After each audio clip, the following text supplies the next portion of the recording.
Oi, gente, aqui é o Siddhartha Ribeiro. Acabei de bater um papo muito legal com o Celso sobre maconha medicinal, sobre psicodélicos, sobre guerra às drogas, sobre infância, sobre a transformação necessária pela qual o Brasil precisa passar. E achei a conversa sensacional mesmo, porque parece que a gente já se conhece há muito tempo. Com certeza eu vou voltar aqui para a gente continuar. Oi, pessoal. Bem-vindos ao nosso Quem Somos Nós, que a gente fala sempre que é o Slow Talk semanal sobre tudo que diz respeito à natureza humana. Se você tiver algum tipo de curiosidade sobre todas as conversas que a gente já fez, vai lá no quemsomosnós.com.br, lá tem tudo de todas as plataformas. Ou então, você pode ir direto na plataforma que você gostar mais, se sentir melhor, tipo o YouTube, o SoundCloud, o Spotify, o Deezer, etc, etc. Hoje nós vamos começar uma série que eu acho que vai ter muita discussão. E a ideia é essa mesmo. Desde que seja uma discussão civilizada, informada, adulta, coisa séria, né? Nós estamos chamando essa série de temas difíceis, mas necessários. Para começar assim já bem quente, nós vamos de maconha. Nós vamos buscar um dos maiores cientistas brasileiros que vai nos contar o que está acontecendo nas mais recentes pesquisas. O pós-doutor em neurofisiologia pela Universidade de Duke, doutor em comportamento animal pela Universidade Rockefeller, mestre em biofísica pela Universidade Federal do Rio de Janeiro, fundador e vice-diretor do Instituto do Cérebro da Universidade Federal do Rio Grande do Norte, também diretor da Sociedade Brasileira para o Progresso da Ciência e capoeirista, Siddhartha Ribeiro.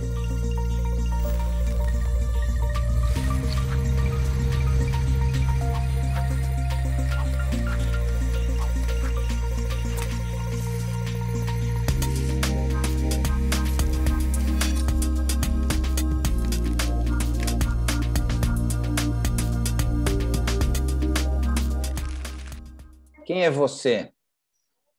Tudo bom, Celso? Sou o Siddhartha, pai do Ernesto e do Sérgio. E que mais? Cara, eu estudo cérebro, faço capoeira,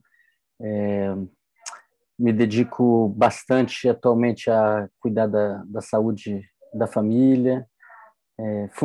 Sou um dos fundadores do Instituto do Cérebro da Universidade Federal do Rio Grande do Norte. E há 16 anos eu vivo aqui no Rio Grande do Norte e participo desse projeto. Tá, vamos lá, vamos voltar lá atrás. Da onde que você é? Você nasceu aonde? Por que é que você escolheu essa carreira? Né? O que tipo de interesse que você teve? Quando? Se foi na adolescência, se foi mais velho, etc. Conta um pouquinho até agora, né? Olha, eu sou de Brasília, sou filho de uma mãe mineira e um pai carioca que foram para Brasília logo no início participar da nova capital.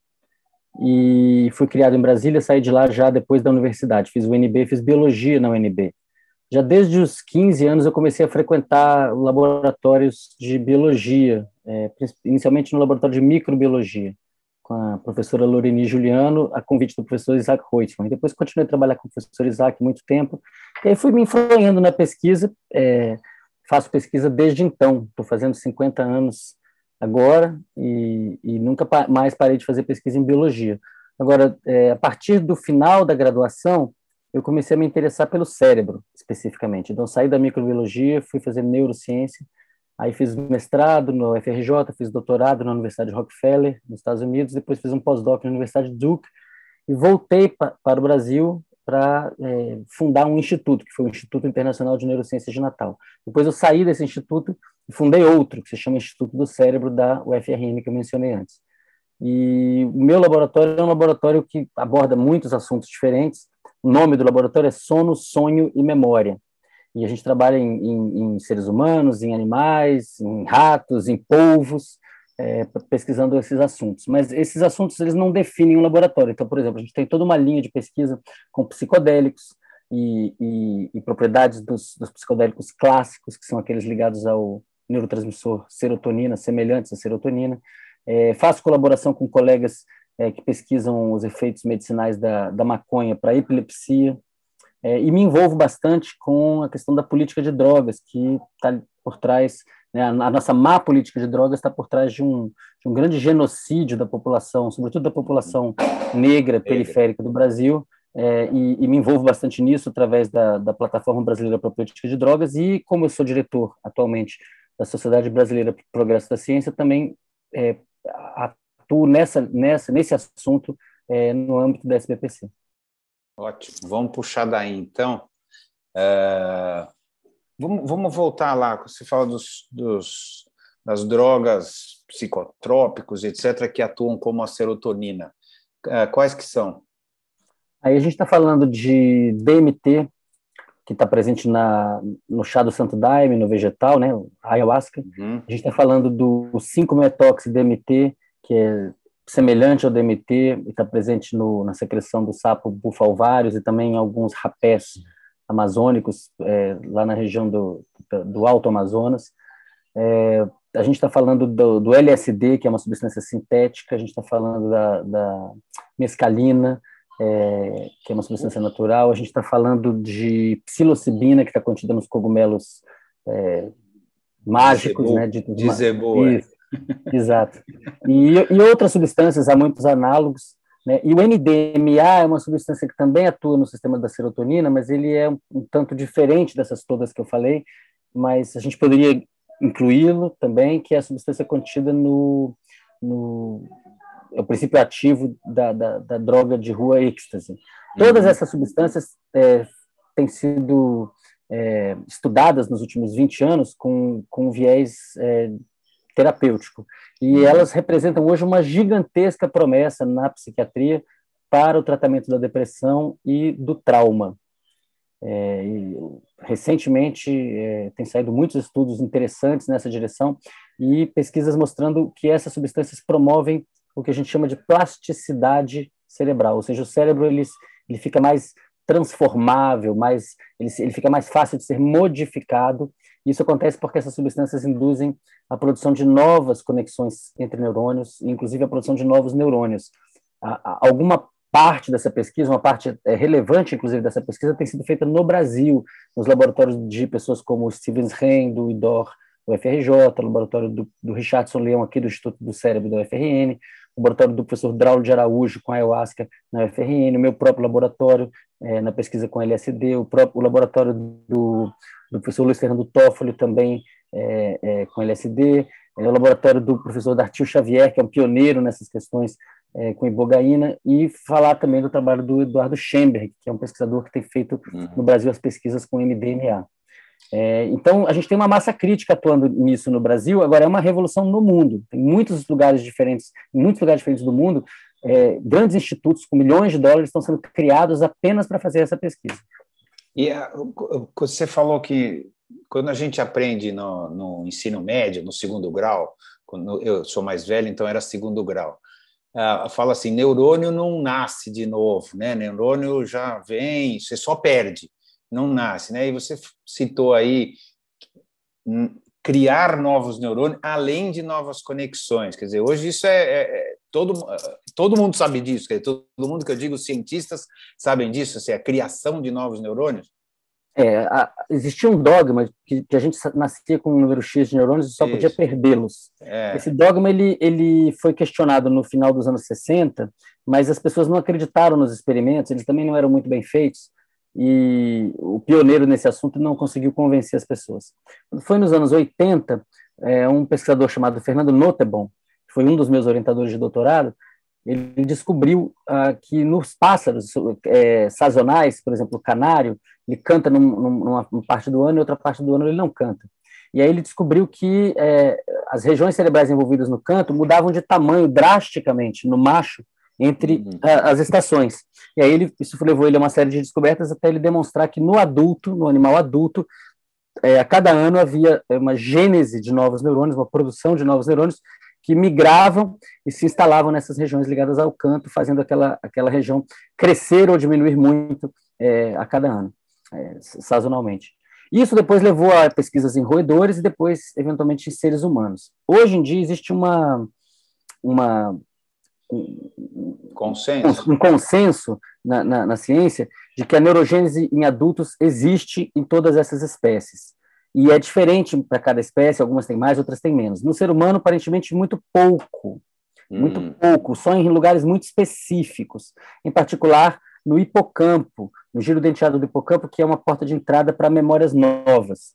Então, a nossa capacidade de formar novas memórias ao longo de toda a vida provavelmente está relacionada com essa manutenção de adição de novos neurônios nessa região. Mas a gente tem que pensar também que o cérebro humano, ele muito além dos neurônios, o que realmente faz as conexões acontecerem são as sinapses. E nós passamos toda a vida formando novas sinapses, e sobretudo à noite, quando a gente dorme. Quando você está dormindo, você está formando muito mais sinapses e também selecionando. Então, há uma geração de conexões, mas também existe uma poda, um processo de que vai adiciona e corta, o que permite uma otimização. Isso acontece ao longo da noite, isso decai ao longo da vida, e é interessante porque é justamente esse tipo de processo que pode ser reativado numa pessoa idosa. Isso foi demonstrado, por exemplo, em camundongos idosos. Se você trata esses animais com substâncias que promovem sinaptogênese, seja o THC da cannabis, da maconha medicinal, seja o LSD, isso pode fazer esses animais idosos se rejuvenescerem cognitivamente, ficarem mais espertos. Eu tenho repetido isso muito, maconha não é para jovem, maconha é para velho. Né? Então, existem muitos benefícios aí a serem... com certeza, a geriatria do século XXI vai ser fortemente canábica e psicodélica. Uau! Isso é uma mudança... Não, então, porque é uma mudança cultural absurda. Grande, muito grande, muito rápida. Então, mas você acredita mesmo que acontecerá? Porque existem forças enormes. Ela está acontecendo, Celso, ela já está acontecendo. Você pode ver que essa pauta da maconha medicinal é uma das poucas pautas progressistas que avançaram no governo Bolsonaro. Por que ela avança? Ela avança porque tem um alinhamento entre três forças que sozinhas já seriam fortes, mas elas juntas são muito mais fortes. Por um lado, você tem o interesse das pessoas que estão doentes, dos pacientes, dos familiares de pacientes, se tratarem com cannabis medicinal. E a cannabis tem aplicações múltiplas. No caso dos psicodélicos, isso ainda é muito incipiente no Brasil. Fora do Brasil, não. Já começou forte. Mas aqui no Brasil ainda é incipiente. No caso da maconha, no Brasil já é forte. Tem muita gente se tratando para epilepsia, para câncer, para dores neuropáticas, para Alzheimer, para Parkinson, inclusive com autorização de justiça para plantar em casa, com habeas corpus para poder plantar em casa. Então isso já é uma realidade e é uma coisa emergente, de baixo para cima. Está vindo. A sociedade precisa, é remédio, precisa. Então, pacientes e familiares. Por outro lado, você tem um alinhamento com a ciência. Né? Quando a guerra às drogas foi recrudescida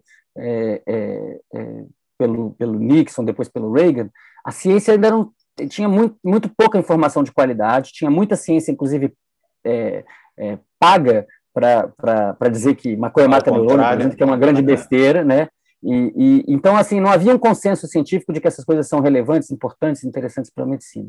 Hoje isso mudou rapidamente. Muitas vezes os médicos brasileiros estão atrasados em relação a essa questão e não estão sabendo, né, e estão tendo que aprender o que não puderam aprender na graduação, porque não havia, ninguém sabia que o corpo humano tem um sistema endocannabinoide, quer dizer, com substâncias semelhantes às da maconha no nosso próprio corpo, produzidas pelo nosso cérebro, pelo nosso sistema imune. Você, ouvinte, que tem preconceito contra a maconha medicinal, saiba que o seu cérebro está cheio de substâncias semelhantes à maconha. Se você não tivesse essas substâncias, você não dormiria, comeria e nem aprenderia direito. Né? Então, essa revolução científica, que foi a descoberta desse sistema, e a nova revolução científica, que é da descoberta do potencial terapêutico dos psicodélicos clássicos, isso tem mais ou menos uns 15 anos, e isso está transformando completamente esse alinhamento com os pacientes. E aí vem um terceiro agente, né, nessa história, e que é poderosíssimo, como a gente sabe, que cujo poder ergue e destrói coisas belas. Né? Então vem o dinheiro, vem o capital e fala, opa, isso aqui é um bom negócio. Hoje em dia, maconha medicinal é um negócio gigantesco no Canadá, gigantesco nos Estados Unidos, gigantesco em Israel, gigantesco na Alemanha, e o Brasil, como sempre, né, marcando o passo. Agora, quando você fala... Eu acho que é importante a gente falar isso. A gente fala maconha medicinal.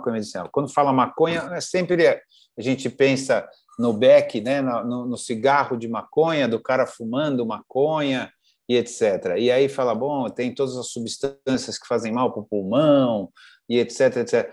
Vamos tentar diferenciar uma coisa da outra, ou não tem diferença do ponto de vista médico? Eu fumar, eu ter o extrato... Tem diferença, sim, tem diferença, sim. Sempre que possível é bom evitar fumar. Há países, por exemplo, Israel é um lugar que tem uma cabeça tão aberta que eles têm maconha medicinal há muito tempo lá, né? As pessoas entram no hospital e às vezes recebem um baseado do governo ali dentro do hospital. E vai fumar maconha dentro do hospital. Por quê? Porque às vezes a pessoa está com câncer, uma coisa muito grave, e isso é considerado um mal menor. Mas é óbvio que é importante evitar o consumo a inalação de alguma coisa de celulose queimada. Então, para isso, existem muitas alternativas. A maior parte dos pacientes que fazem uso de maconha medicinal fazem uso na forma de óleo, gotas de óleo, né? Coloca embaixo da língua, 1, 2, 3 gotinhas, e aquilo ali por algum período. É muito evidente, por exemplo, no caso das epilepsias congênitas, inclusive crianças que têm 300, 400 convulsões por dia, conseguem controlar bastante bem as crises em geral, usando uma quantidade baixa de canabinoides contidos no extrato da planta e depois diluído em óleo. Mas tem muitas outras formas de apresentação do remédio, né? Existe spray, existe comprimido, existe a possibilidade de fazer a vaporização, né? Que sublima os óleos essenciais, os canabinoides, terpenos e deixa a celulose intacta. Então, essa realmente não é a questão. O que as pessoas têm que entender é que a maconha medicinal está legalizada no Brasil. Há 3 anos, existe um remédio na farmácia Tarja Preta, que é uma mistura de THC com CBD em forma de spray. E isso custa R$ 2.500. Então, a maconha está legalizada para os ricos. A gente está discutindo agora outra coisa. Podemos dar acesso à maconha medicinal para a classe média e para os pobres? Isso. E isso passa, Celso, passa muito por 2 coisas. Uma é a gente ter um ecossistema saudável dessas empresas de cannabis. Não faz sentido a gente pegar um mercado gigantesco como o da cannabis medicinal e entregar para um oligopólio. Então é preciso que haja, existem empresas grandes interessadas, já estão na área, mas e as médias? E as pequenas? E as microempresas? E os empreendedores individuais? Né? É muito importante entender isso. O segundo aspecto que eu queria ressaltar é o das associações. Então, em todos os países com avanço nessa questão, existe a possibilidade da pessoa fazer o seu remédio, seja plantando em casa ou se associando sem fins lucrativos para tanto, seja através de cooperativas, clubes. Isso é um formato que dá certo na Espanha, dá certo no Canadá, nos Estados Unidos, em vários locais diferentes. Provavelmente, né? As empresas não gostam muito desse. As empresas não gostam disso, mas é um mercado muito grande, elas têm que compreender que nem todo mundo tem R$ 2.500 para pagar no remédio. A maioria das pessoas não tem nem 200, tem 300. Então, como é que elas podem querer? É um absurdo impedir que as pessoas não tenham acesso a uma planta. A gente está falando de uma planta, né? Não estamos falando de plutônio. Então, assim, isso é uma coisa importante. As associações são uma realidade. Você tem associações como a Abrace, na Paraíba, que oferecem óleo a um preço acessível para 3.500 pessoas. A gente tem associações como a Cultive, em São Paulo, como a PEP, no Rio, como a Canapse, como a Colher, em Pernambuco. Então, as associações diferentes estão pipocando no Brasil inteiro porque a necessidade das pessoas é real, as pessoas precisam se tratar. Agora, tem um outro aspecto para fechar essa questão, que eu sei que eu falei demais já, mas eu não acho, a gente não pode deixar de falar, que é o seguinte: nesse momento em que se legaliza e regulamenta essa maconha medicinal, com tantos benefícios para a sociedade, inclusive para a economia da sociedade, como vários países já demonstraram, a experiência do Colorado demonstrou amplamente, não é aceitável que as comunidades que pagaram o preço maior da guerra às drogas, que são as comunidades periféricas, as favelas, onde estão a maior parte das negras e negros desse país, não tenham acesso aos benefícios desse mercado. Então é preciso um movimento de reparação.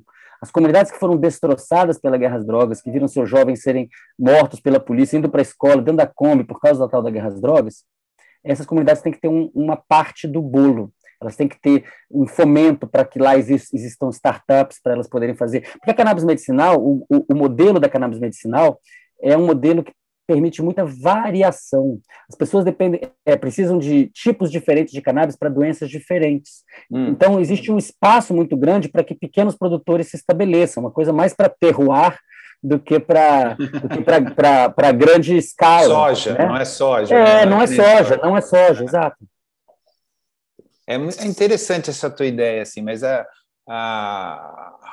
o medo, vamos dizer assim, né, que talvez a sociedade tenha bom, mas espera aí, então o tráfico vai deitar e rolar, É o porque eles estão contrário, né? nessas... Mas é o Não é isso? contrário, né? É o contrário. O tráfico deita e rola hoje.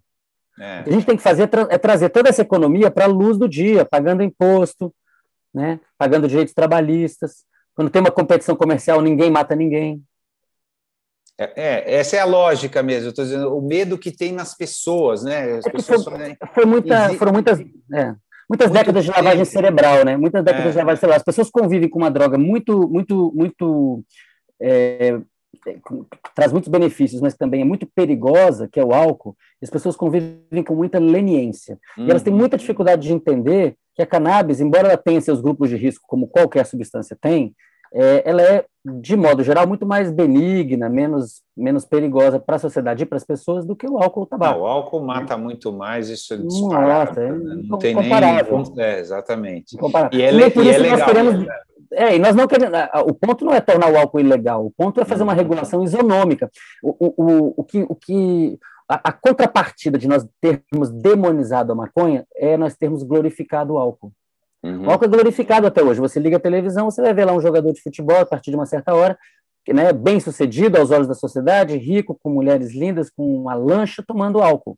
Em nenhum momento lá está dito, olha, isso tem tais riscos. Uhum. Né? Esse trabalho já foi feito com o tabaco.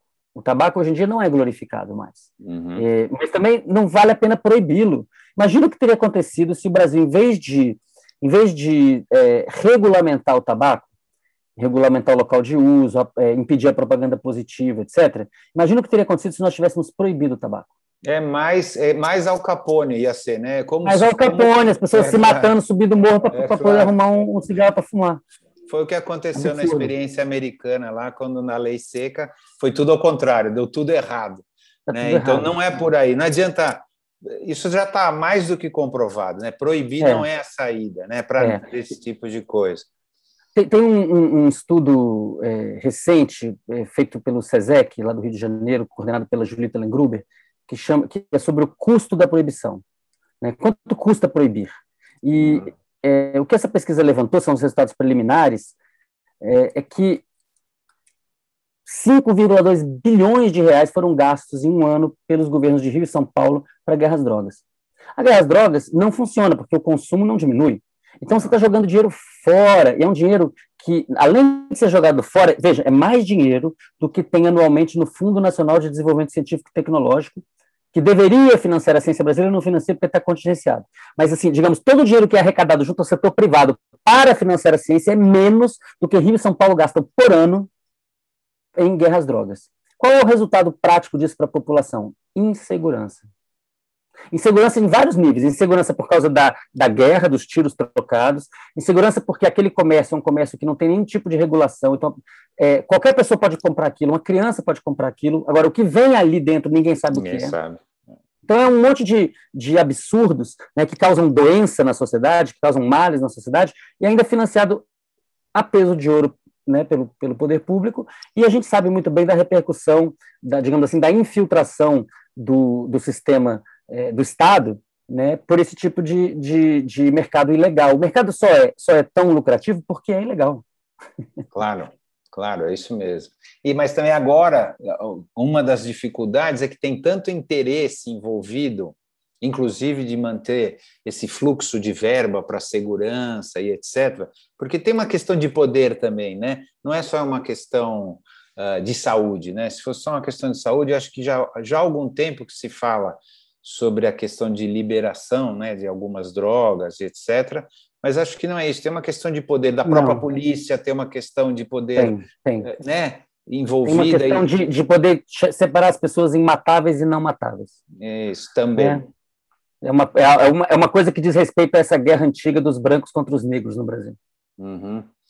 Então, eu queria falar, você falou uma coisa lá atrás, que eu queria voltar, que eu acho que é interessante, que você falou assim, maconha não é para jovem, maconha é para velho, né? E que a segunda, que maconha não destrói neurônios, que isso é uma falácia. Então, vamos lá. Ela não é para jovem por quê?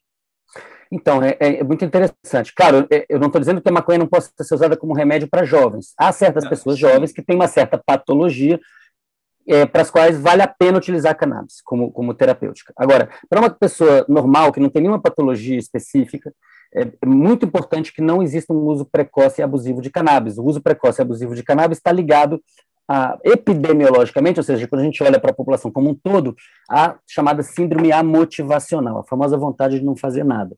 A adolescência é, de certa maneira, uma longa síndrome amotivacional, com surtos de motivação, né, para a maior parte das pessoas, mas o adolescente não precisa de nenhuma ajuda para ficar desmotivado, e a cannabis, em geral, não é boa para os adolescentes. É claro que muitas pessoas dizem, eu conheço fulaninho que teve uma experiência legal, mas para cada um que teve uma experiência legal, pode haver outros, existem outros que não tiveram. Então, em termos da proteção da sociedade, a cannabis não é uma boa para os jovens. É importante que ela continue regulamentada e sem acesso para os jovens, e é mais fácil fazer isso quando você pode falar sobre esse assunto. Agora, a razão pela qual os jovens devem evitá-la é o contrário do que falaram. Falaram que jovem não pode fumar porque a maconha mata neurônio. Ao contrário, a maconha produz neurogênese e produz novas conexões sinápticas. Só que o jovem já tem muito neurônio e já tem muitas conexões sinápticas, e se você passar de um certo ponto, isso pode virar uma geleia geral. Quer dizer, pode virar uma bagunça mental. Neurônio demais é ruim, é isso? Tudo demais é ruim, né, Celso? Porque parece que é bom, tá certo? Vou ficar mais inteligente. Teoricamente parece isso, né? Se eu vou ficar mais inteligente, vou ter mais sinapses, vou ter mais conexões, conseguir, teoricamente, né? Assim, pelo jeito não, né? Pensa no cérebro assim, pensa no cérebro de um bebê como sendo um bloco de mármore, cheio de neurônios e sinapses. Ao longo da vida, você vai esculpindo esse bloco de mármore, e toda noite você coloca um pouquinho mais de mármore, esculpe de novo, põe mais um pouquinho, tira e põe, tira e põe, tira e põe, tira e põe, ao longo da vida. Se você encher de conexão, ele perde a forma. Se você tirar muita conexão também, ele também perde a forma, que é o que acontece no Alzheimer, do outro lado Então, o excesso é ruim e a falta é ruim. A cada idade, a gente tem uma certa razão, e isso vai sendo esculpido com o tempo.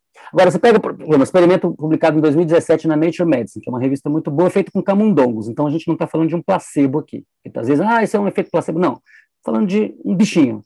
Pega um camundongo jovem, trata com THC por 28 dias. Depois testa ele para reconhecimento de outros animais, reconhecimento espacial, reconhecimento de objetos e tal. Ele fica meio bobão. Então, você trata ele com THC por 28 dias, ele fica pior do que se ele tivesse recebido água. Você pega um adulto e um idoso, e é exatamente o contrário. Eles ficam espertos. Aí eles falaram, por que isso? Foram olhar que proteínas estavam sendo expressas, que genes estavam sendo ativados para levar a certas proteínas. Que eles viram o seguinte, o camundongo jovem, que é tratado com THC, os neurônios começam a expressar proteínas, né, expressar genes que levam proteínas, típicos de um velho. Então, é um jovem que ficou meio velho. Tá? E os velhos fazem o contrário, ficam jovens. Mas você sabe por que isso? Qual é o mecanismo? Ou não? Ou esse é só factual? Não. Isso está ligado ao fato de que essa produção de novas conexões, que acontece todas as noites, ao longo da nossa vida inteira, durante a primeira metade da noite, você adiciona sinapses ao cérebro. Durante a segunda metade da noite, você corta muitas delas, mata elas, mas mantém algumas. Então, isso seleciona aquilo que serve, digamos assim. Quem escolhe? Essa é uma pergunta científica importante. O cérebro escolhe, mas como essa escolha é feita quem escolhe isso? São muitos doutorados para... Então, você, fora. Você fica. Isso, essa é uma triagem. E o sono tem a ver com... Quem faz isso? A gente está... Quem de mim? Qual parte de mim? É uma pergunta que não tem uma resposta clara, Celso. Por exemplo, toda noite você esquece quase tudo que te aconteceu durante o dia. Você não tem que lembrar o que foi que você comeu. Você consegue lembrar o que foi que você comeu para almoço há exatamente 222 dias? Não. Não, claro. Mas se eu te perguntar no dia tal, há 10 anos atrás, aconteceu o quê? Se for uma coisa muito importante na sua vida, você vai lembrar. Então, à noite, a gente guarda poucas coisas, joga quase tudo fora e mistura as ideias para poder fazer ideias novas. A criatividade está profundamente ligada a esse processo. O sistema endocannabinoide, ou seja, as maconhas que a gente tem no nosso cérebro, as substâncias semelhantes às da maconha que estão dentro do nosso cérebro, fazem um papel fundamental nessa geração de novas conexões. Só que essa quantidade de endocannabinoides cai ao longo da vida. cai ao longo da vida. Então, a pessoa de 90 anos, ela, em geral, não está muito interessada no que está rolando agora. Ela está mais preocupada com o passado do que com o que está rolando agora. A novidade não interessa, até porque nada é muito novidade, né? E aí, são essas pessoas que têm muito a ganhar adicionando novas conexões. Como existe uma queda da produção endógena de canabinoides ao longo da vida, então é interessante pensar numa reposição a partir de um certo momento, como a gente faz reposição hormonal para um monte de coisa. Hormonal, como se fosse para um monte de coisa. E aí você, então, pela mesma, por que jovem não deve usar maconha? Então, pela mesma razão que jovem não deve usar hormônio. Você não precisa, a não ser que ele tenha uma deficiência, você não vai dar um testosterona para um menino de 14 anos. O cara vai ficar louco. Não faz sentido, não é isso? Vai passar do ponto. Então, agora, o que eu acho? Se você diz para o jovem uma mentira, fala, não fuma maconha não, porque maconha mata neurônio. Ele, hoje em dia, muito antenado, vai na internet e descobre em 5 cliques que você falou besteira. E aí você não tem mais interlocução com o teu filho, com o teu sobrinho, com o teu neto. Agora, se você falar a verdade, falar, maconha produz novos neurônios, maconha produz novas sinapses, você já tem bastante. Não se trata de adicionar mármore ao bloco, mas sim de esculpi-lo, vai estudar, vai ler, vai ouvir música, vai... Aí eu acho que a gente... E aí dizer para o jovem, olha, isso vai ser saudável para você em algum momento, mas agora não será. Não é tão diferente assim do que a gente tem que fazer na educação sexual. Você não pode chegar para uma criança de 10 anos e falar que sexo é ruim, mas você também não pode dizer que é muito bom, que tem que fazer. Ao contrário, você dizer, olha, isso é muito legal na hora certa, quando você puder fazer uma escolha consciente. Quando e você tem uma idade? Adulto. Tem uma idade? Eu sei que é uma pergunta imbecil, mas eu tenho certeza que quem está ouvindo está pensando. Olha, eu fico preocupado quando eu penso que tem crianças, tem jovens aí de 13, 14, 15 anos fumando livremente. Muitos não vão ter prejuízos, mas muitos vão. Então, eu acho que é importante conscientizar as pessoas sem moralismo. Eu gosto, quando meu filho me pergunta coisas desse tipo, eu falo, meu filho, pelo menos até o seu pré-frontal se mielinizar completamente, ou seja, até o seu cérebro ficar completamente formado. Isso acontece entre os 25 e os 28 anos de idade. E é muito além da data da idade em que os jovens estão fazendo esse contato. Eu acho que quanto mais tarde, melhor. Né, tem que mitigar. E tem uma outra questão. As maconhas, a gente não podia nunca falar a maconha, a gente tem que falar as maconhas, porque tem conteúdos químicos muito diferentes dependendo da genética. O raciocínio que eu gosto de fazer é que a maconha é um análogo do cachorro. A maconha está para as plantas como o cachorro está para os animais. Uma invenção humana feita para satisfazer necessidades humanas. A maconha não é natural? A maconha foi inventada pelo ser humano. Ela veio de uma planta ancestral natural, mas ela foi cultivada, tanto que cannabis sativa quer dizer maconha, cânhamo cultivado. Cultivado. Tá? Ela foi cultivada ao longo de milênios para ter muitas variedades, digamos, raças. Uhum. Você tem lá um cachorro de guarda que não é o mesmo cão de companhia, que não é o mesmo cão que você leva para pastorear, que não é o mesmo cão que você leva para levar o uísque para o cara da avalanche. Uhum. Então, existe uma genética associada a um uso. Na maconha é a mesma coisa. Tem uma que vai dar energia para trabalhar, uma vai dar sono, a outra vai ser muito boa para uma inflamação, a outra vai ser muito boa para se divertir, a outra vai ser muito boa para parir. Tem um monte de usos lá no Himalaia tradicionais. E agora a ciência está correndo atrás disso, dessa complexidade. A gente está falando de 115, pelo menos 115 canabinoides diferentes. E mais dezenas de terpenos, que são substâncias como cheiro de limão, cheiro de abacaxi e tal. Tudo isso está na planta, está na flor.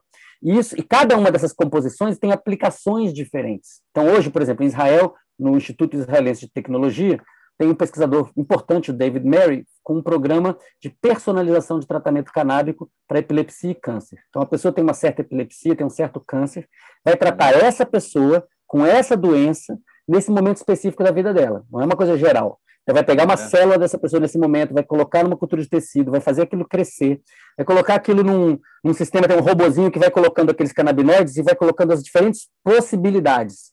É um problema de... ver qual funciona melhor. Qual que é a melhor para aquela pessoa naquele momento, exatamente. Então, isso, por exemplo, é uma esperança muito grande para quando o câncer é descoberto cedo.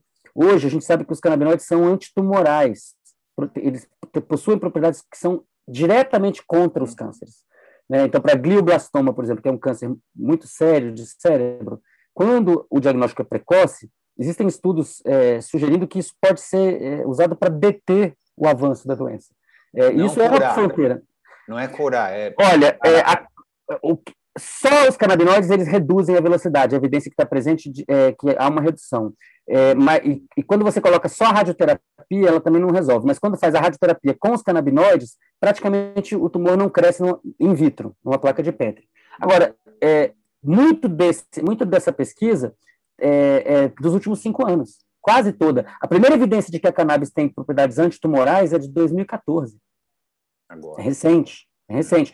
A gente sabia que a cannabis era importante para a clínica oncológica por causa dos efeitos colaterais da químio e da rádio. Então, para aumentar o apetite, diminuir a ansiedade, melhorar o sono, enfim, dar uma coisa mais contemplativa para aquele momento difícil da vida. Isso já é sabido há 60 anos. Agora, que ela é intrinsecamente antitumoral, a gente só sabe há 7 anos.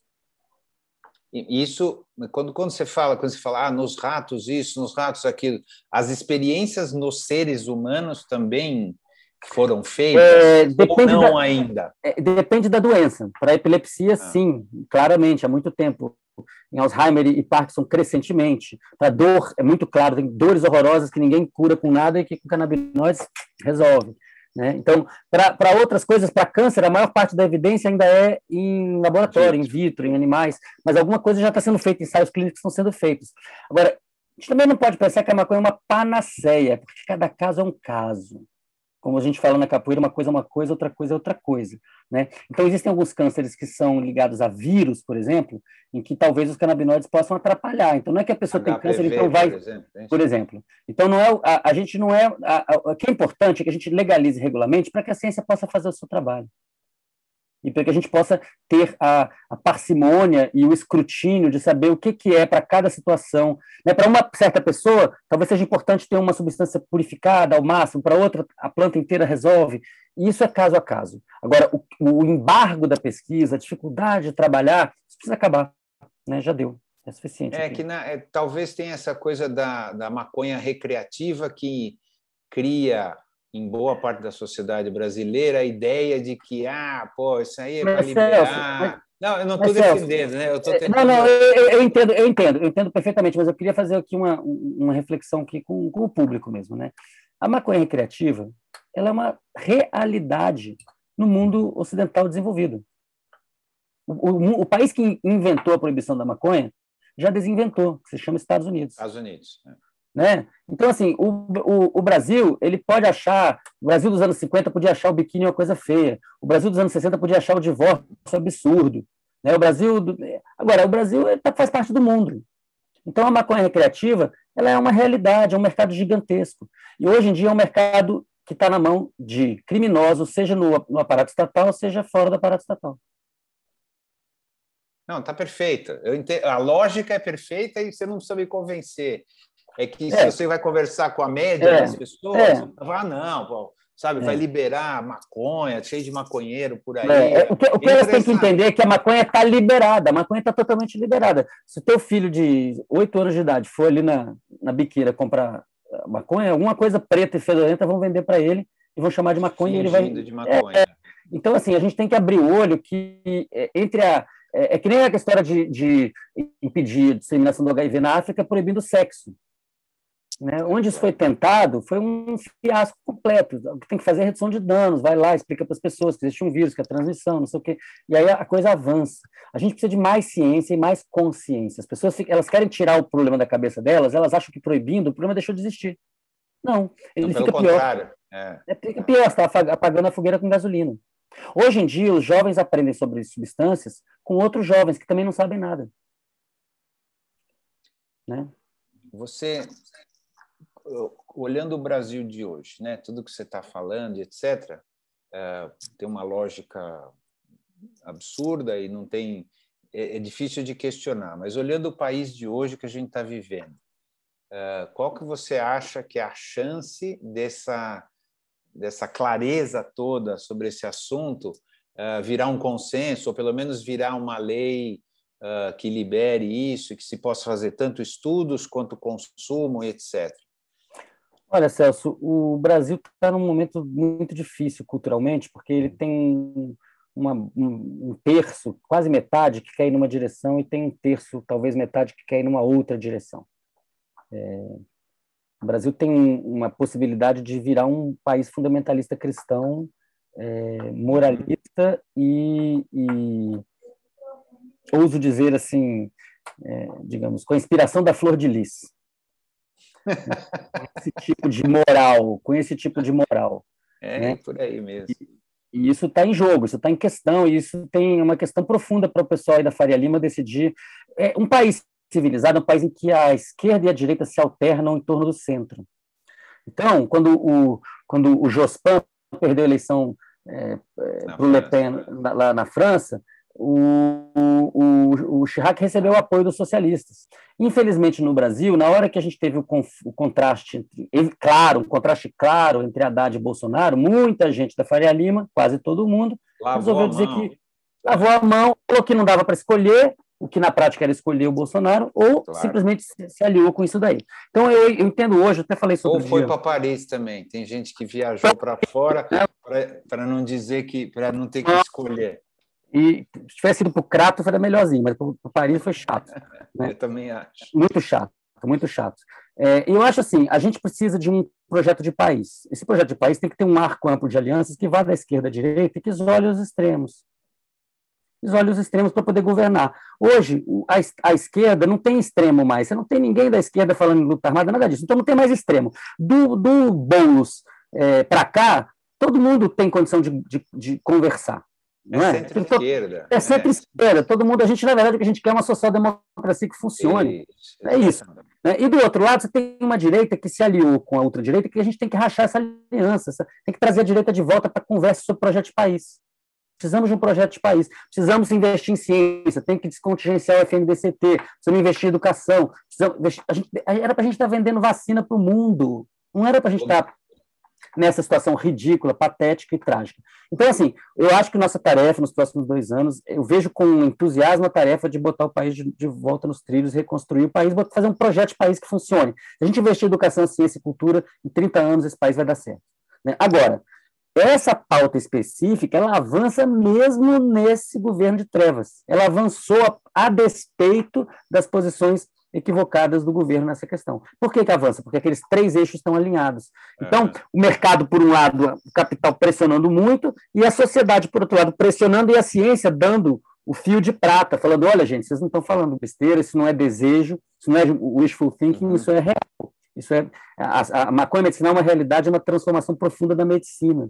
Transformação profunda. E é interessante ver que o establishment médico, né, está se adaptando rapidamente. Eu me lembro de 2 reuniões na Associação Médica de Natal para discutir esse assunto, me chamaram para falar sobre esse assunto. A primeira, eu falei por, sei lá, horas, e as pessoas estavam morrendo de medo. Levantou uma pessoa que representava o conselho e falou, quem for prescrever, a gente caça o registro. Um ano depois, a gente teve uma reunião lá, mais ou menos as mesmas pessoas, levantou aí sim o presidente do conselho e falou, quem for quiser prescrever, passa lá segunda-feira para pegar o formulário. Por quê? Porque nesse meio tempo tinha entrado na farmácia aquele medicamento que eu mencionei. O problema é que as pessoas nem sabem que o medicamento existe na farmácia, só que sabe aquela pequena a minoria de privilegiados que tem acesso. Que pode usar. Pode comprar. E a informação, né? Então, você é otimista em relação ao futuro do país, assim, de uma maneira geral, pelo que eu entendi? Ou você acha que não, nós estamos jogando moeda, pode cair caro ou pode cair coroa? Eu tenho otimismo apocalíptico. Eu acho que a gente tem uma chance muito, porque a história é um pêndulo, né? O governo Bolsonaro ele conseguiu ser muito pior que o governo Temer, né? Que conseguiu ser pior do que o governo da Dilma em inúmeros aspectos. O primeiro governo da Dilma, não, mas o segundo governo da Dilma cheio de problemas gravíssimos, né? E que o governo Temer foi uma desgraça, mas o Bolsonaro é muito pior ainda. Isso significa um rebaixamento de expectativas enorme, o povo brasileiro está esticado no limite, as pessoas estão realmente indo para a pobreza, então ou a gente bate no fundo e sobe, ou o país vai se esfacelar. Ou afunda. Tem fundo? Você acredita nisso, que tem fundo? Eu acredito que se o país não se organizar, ele nem vai ser Brasil daqui a uns 50 anos. Vai estar fracionado em regiões produtoras de commodities. Entendeu? A gente vai passar por um processo de desagregação, de anomia. Agora, eu não quero que isso aconteça. Eu estou no Brasil, não fui embora, deu vontade, não fui, e não quero ir, porque eu acho que o Brasil tem tudo para dar certo se a gente se organizar. A gente tem que ter projeto. Não é possível que a gente, um país tão interessante, que tem tanto para contribuir para o planeta, várias vezes eu fui ao exterior e voltei e falei, que bom que eu sou brasileiro. Que bom que eu sou brasileiro. Agora, hoje está difícil se sentir bem no Brasil, porque é um país, ao mesmo tempo que é o país das coisas maravilhosas que a gente adora, também é um país, né, da profunda desigualdade, do profundo desrespeito das pessoas umas pelas outras. É o país que não acertou as contas com o escravagismo. Violento. Né? Violento, né? Eu até falei antes assim da guerra dos brancos contra os pretos, mas aí esqueci de falar, né? A guerra dos brancos contra os pretos, em que os brancos contratam pretos para matar outros pretos. Porque quem morre nessa guerra às drogas são pessoas pobres, negras, de um lado dos dois lados. Dos dois lados, exato. E é rico contra pobre, no final das contas, isso, né? É rico contra pobre. Então, você acha que... a gente estava falando das crianças, a gente foi parar aqui, tá vendo? Você vê como é que é. Eu expliquei para você que às vezes a gente vai embora e depois volta. Eu vou tentar voltar um pouquinho, porque a gente estava falando, bom, então até dos 25 até os 28, o ideal é não ter contato com a maconha. Certo? Essa é de uma maneira geral e tal, porque o cérebro não está 100% formado. Ao mesmo contato, reduzir danos. Né? Então, uma coisa é você usar aquilo de vez em quando, outra coisa é usar sempre. E saber o que está usando, porque, por exemplo, o THC pode ser perigoso para certas pessoas. Por exemplo, pessoas que têm tendência à psicose devem evitar o THC, como, aliás, devem evitar o álcool. Né? Mas o CBD, que é o canabidiol, ele é antipsicótico, então isso é remédio para pessoas que têm tendência à psicose. Então, é por isso que eu estou falando que a gente regulamentar, poder ter uma bula, saber o que tem dentro, isso não é um detalhe, não. Isso é o busilhos da questão. É aí que a gente vai conseguir avançar. Tá claro. E mais tarde, ou seja, eu estou com 62 anos, ou seja, eu deveria tomar canabidiol ou alguma coisa, THC, ou seja lá qual seria adequado para mim, para eu aumentar minha quantidade de neurônios, ou fazer exercícios, ler bastante, me manter ativo, conversar com você e etc., é suficiente para eu manter as minhas sinapses funcionando e os meus neurônios funcionando? Ótima pergunta. Em primeiro lugar, caso a caso, né? Cada caso é um caso. Claro. Eu não sou médico, então seria o caso de você, né? Procurar o teu médico e tentar estabelecer isso, para saber se você precisa dessa reposição, né? Ou em que momento... Estou como exemplo. Estou me dando então, que você considere com o seu médico que agora não, mas talvez daqui a 5 anos sim, enfim, é caso a caso. Agora, e isso que você falou, dormir bem, se alimentar bem, fazer exercício físico, isso é fundamental para que você possa produzir todas as substâncias naturalmente no seu corpo. De qualquer maneira, ao longo da vida, a gente perde tônus muscular, a gente perde cabelo, a gente perde neurônio, então a gente perde. Então vai ter um momento que isso pode passar a ser interessante. Agora, qual é a substância? Vai ser o CBD puro? Vai ser a mistura com THC? Vai ser uma planta inteira? Qual planta inteira? Essas perguntas que são as perguntas complexas. Imagina que você falasse assim, eu quero um cachorro para ter no meu apartamento. Me dá um qualquer. Não resolve. Né? Você queria um cachorro para o seu apartamento, o cara te deu mastiff inglês. Mastiff inglês, te quebrou. Né? Você fala, eu preciso de um pastor lá no meu sítio. Aí o cara te dá um chihuahua, te quebrou. Então, isso acontece com a cannabis também. E hoje, em lugares como Califórnia, como Colorado, as pessoas estão tendo um nível de escolha, elas podem ir lá escolher a genética, saber o que tem dentro, saber tudo, ter acesso à informação. Hoje em dia é caixa preta. No Brasil a gente não sabe nada. É tudo muito louco. E que tem a ver com esse ambiente de profunda negligência com aquilo que é público. O que é público. A gente teria que pensar que, para a segurança das pessoas, a primeira coisa a se garantir é que elas tenham clareza daquilo que está no produto que elas consomem. Né? Deveria ser assim. Claramente deveria ser assim. Isso é o básico, porque ela vai ingerir aquilo. Claro. Né?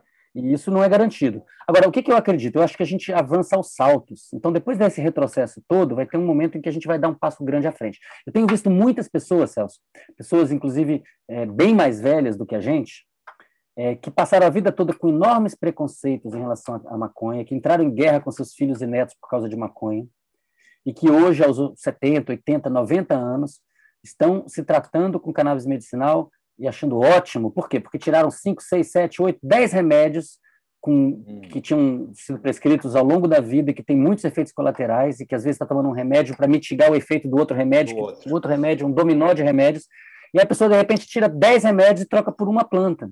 E por quê? Porque essa planta contém 10 remédios, digamos assim. Ela contém várias substâncias diferentes, né? E com muito menos efeitos colaterais. Não quero passar a ideia de panaceia, não. Quero passar a ideia de... Quando eu falo assim, a maconha é uma revolução médica no século XXI, como foi a dos antibióticos no século XX. Os antibióticos também não são panaceias. Tomar antibiótico demais, tomar errado, você se ferra, né? Pode perder audição, pode ter problemas sérios gastrointestinais, tem mil problemas tomar antibiótico errado. Isso não reduz em nada a importância deles para a medicina. Então, o que eu estou defendendo aqui é que a gente olhe para a cannabis como remédio e que a gente tenha a visão, inclusive, mais ampla de perceber que ela está sendo legalizada em todo o planeta para uso recreativo e que isso está vindo e que o Brasil está perdendo o bonde da economia disso aí. Quero outra coisa que você falou, que é dormir bem, e sempre maconha associada a dormir, não é isso? Assim, ou pelo menos a uma leseira, assim, né? A ideia, porque dormir bem hoje em dia está complicado, eu não sei se você consegue dormir bem, porque é isso, um pouco que a gente está falando, a gente está vivendo num país maluco, numa situação maluca. Muitas vezes eu me pergunto, será que está acontecendo mesmo tudo isso e tal, né? Porque parecia tão impossível que a gente fosse chegar a tal ponto de baixeza, vamos chamar assim. Eu não durmo bem. Então, assim, de verdade, é muito difícil numa situação dessa, né? Então, e maconha é associada a isso, né? A um relaxamento, vamos chamar assim, talvez. Você acha que ajudaria, nesse caso especificamente, as pessoas a baixar a tensão, baixar a ansiedade, pelas experiências que você fez? Novamente, depende de qual maconha. Se a maconha tiver muito THC, ela vai dificultar o sono, dependendo da dose. Se a maconha tiver muito CBD, ela vai facilitar o sono. Mas também vai depender da hora do dia em que ela é ingerida, porque os nossos receptores também têm uma variação circadiana, ou seja, os níveis das proteínas que recebem essas substâncias nos cérebros também variam ao longo do dia. Muitas pessoas têm benefícios grandes para a regulação do sono utilizando canabinoides, muitas, isso é bastante comum.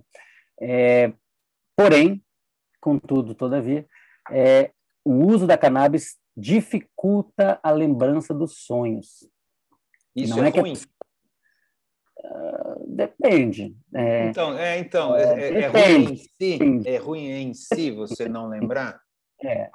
Eu acho que ter uma introspecção onírica, ser capaz de se lembrar dos próprios sonhos e de discuti-los com a família, com as pessoas relevantes na sua vida, é uma coisa que adiciona profundidade à nossa vida, que dá mais chance da gente entender processos que às vezes não são muito conscientes, e acho que é uma coisa boa do ponto de vista do autoconhecimento.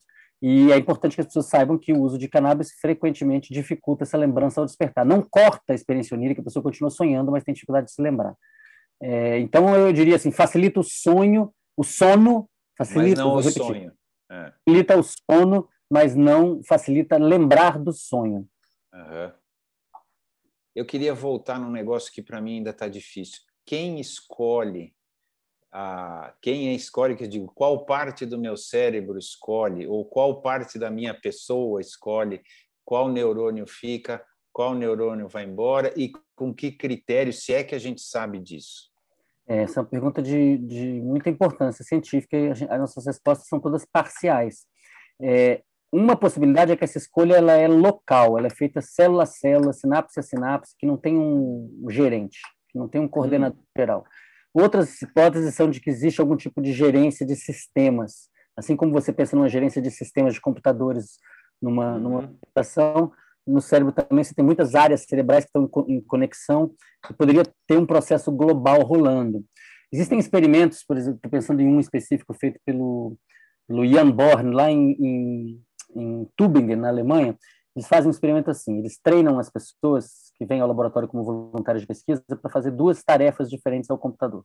Tarefa 1, tarefa 2, que não são tarefas disponíveis no computador da pessoa, então ela não tem como treinar em casa. Ela treinou lá no laboratório do pesquisador.